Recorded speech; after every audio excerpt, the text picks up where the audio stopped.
Terima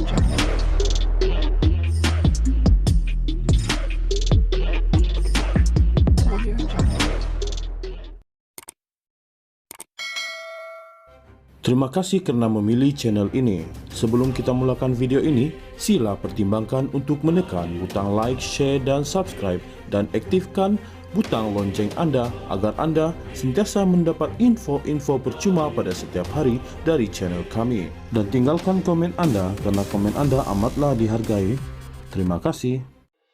Kenyataan mengenai proses pengampunan terhadap bekas Perdana Menteri Datuk Seri Najib Razak yang menjalani hukuman penjara 12 tahun tidak boleh dibuat secara terbuka dan dengan sewenang-wenangnya.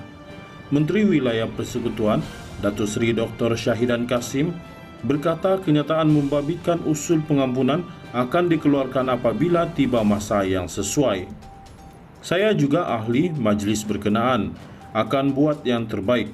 Saya tidak boleh buat kenyataan terbuka kerana ia membabitkan perundangan, membabitkan dunia dan akhirat, katanya kepada pemberita selepas majlis penutupan Floria Diraja 2022 di sini hari ini.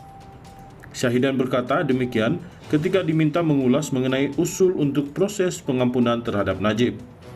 Beliau berkata, beliau turut mengambil kira titah yang di-Pertuan Agong Al-Sultan Abdullah Riayatuddin Al-Mustafa Bilal Shah semalam sebagai panduan.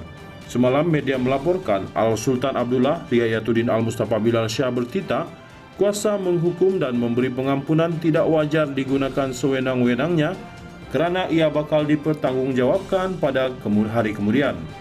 Baginda yang bertitah ketika menyempurnakan Majlis Perasmian dan Pemasyuran Kompleks Mahkamah Syariah Negeri Pahang, Kompleks Syariah Al-Sultan Abdullah di Kuantan menyatakan undang-undang yang tidak dilaksanakan secara konsisten dan adil akan menjurus kepada penindasan dan kezaliman dalam sistem pemerintahan.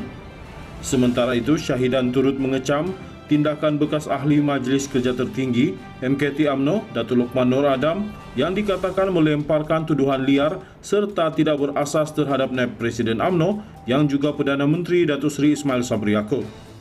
Dengan hanya menyebut nama LA, Syahidan berkata, individu kini membuat roadshow untuk memburuk-burukkan Ismail Sabri. Ada seorang bernama LA buat roadshow memaki Perdana Menteri. Sekiranya parti lain sudah membuat gerak kerja untuk menghadapi pilihan raya umum PRU, tetapi orang bernama LA ini maki Perdana Menteri. Macam mana poster boy dimaki macam tu? Itu satu perbuatan tidak betul, katanya. Khamis minggu lalu, pegawai khas kepada Perdana Menteri Dr. Kamarul Zaman Yusof membuat laporan polis terhadap Lokman susulan kenyataannya dalam FB Live malam sebelumnya yang mendakwa Ismail Sabri ada membuat perjanjian dengan pengurusi Perikatan Nasional PN untuk tidak menggantikan peguam negara serta mempercepatkan kes terhadap penasihat UMNO Najib dan Presiden parti itu Datuk Seri Dr. Ahmad Zahid Hamidi.